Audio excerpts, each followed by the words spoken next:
వందే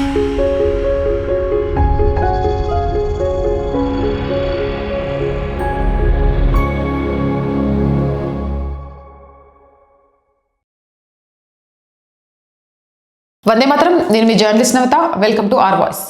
గత బీఆర్ఎస్ ప్రస్తుత కాంగ్రెస్ ప్రభుత్వాల అవినీతి కేసులు అక్రమాలపై న్యాయ విచారణ జరపాలని తెలంగాణ బీజేపీ డిమాండ్ చేసింది. బీఆర్ఎస్ అధికారంలోకి వచ్చినప్పటి నుంచి 2.5 ఏళ్ల క్రితం అధికారంలోకి వచ్చిన ప్రస్తుత కాంగ్రెస్ ప్రభుత్వం తీసుకున్న నిర్ణయాలు, అవినీతి కేసులు, కుంభకోణాలపై హైకోర్టు సిట్టింగ్ జడ్జితో విచారణ జరిపించాలని బీజేపీ రాష్ట్ర అధ్యక్షులు ఎన్ రామచంద్రరావు డిమాండ్ చేశారు.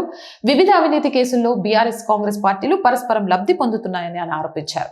ఓటుకు నోటు కేసులో మాజీ ముఖ్యమంత్రి కె చంద్రశేఖరరావు ఆయన పార్టీ రేవంత్ రెడ్డిని రక్షించగా, Congress party Kaleshwaram, phone tapping కేసులతో సహా వివిధ కేసులలో ఆరోపణలు ఎదుర్కొంటున్న కేసీఆర్ ఇతరులను రక్షిస్తోందని ఆయన ధ్వజమెత్తారు. ముఖ్యమంత్రి రేవంత్ రెడ్డి నేతృత్వంలోని రాష్ట్ర కాంగ్రెస్ ప్రభుత్వం గొర్రెల కుంభకోణం, నైని బొగ్గు బ్లాక్ టెండర్ల వంటి అక్రమాలకు పాల్పడిన గత బీఆర్ఎస్ ప్రభుత్వం అనుసరించిన మార్గాన్ని అనుసరిస్తున్నారని రామచంద్రరావు ఆరోపించారు. కేవలం కాంట్రాక్టర్లు, మంత్రులు మాత్రమే మారుతున్నారని, కానీ కమిషన్ల వ్యవస్థ మాత్రం అలాగే ఉందని ఆయన విమర్శించారు.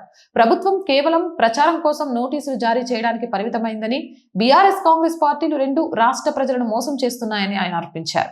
ఎన్నికలకు ముందు రేవంత్ రెడ్డి బీఆర్ఎస్ ప్రభుత్వం అవినీతి కేసులను వెలికి తీస్తానని, అధికారం చేపట్టిన 100 రోజుల్లో కేసీఆర్ ని జైలుకు పంపుతానని చెప్పారని బీజేపీ అధినేత గుర్తు చేశారు. కాంగ్రెస్ ప్రభుత్వం జారీ చేసిన నోటీసులను ఆయన ఒక నటనగా అభివర్ణించారు. అధికారుల్ని బలిపశువుల్ని చేయడం తప్ప ఇప్పటి వరకు ఎలాంటి చర్యలు తీసుకోలేదని రామచంద్రరావు మండిపడ్డారు.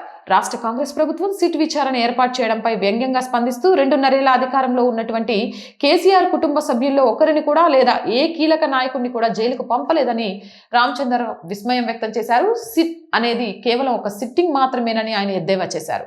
తెలంగాణ ప్రజలను మభ్యపెట్టడమే కాంగ్రెస్ బీఆర్ఎస్ పార్టీల ప్రధాన పని అయిపోయిందని దుయ్యబట్టారు. గత 10 ఏళ్లలో బీఆర్ఎస్ ప్రభుత్వం 10 లక్షల కోట్లు అప్పులు చేసిందని, కేవలం 2 ఏళ్లలో కాంగ్రెస్ ప్రభుత్వం 2 లక్షల కోట్ల అప్పులు చేసిందని పేర్కొంటూ ఒకరిపై ఒకరు ఆరోపణలు చేసుకుంటున్నారని, కానీ అవినీతి కేసుల్లో మాత్రం సిట్ విచారణ పేరుతో కాలయాపన చేస్తున్నారని తెలిపారు.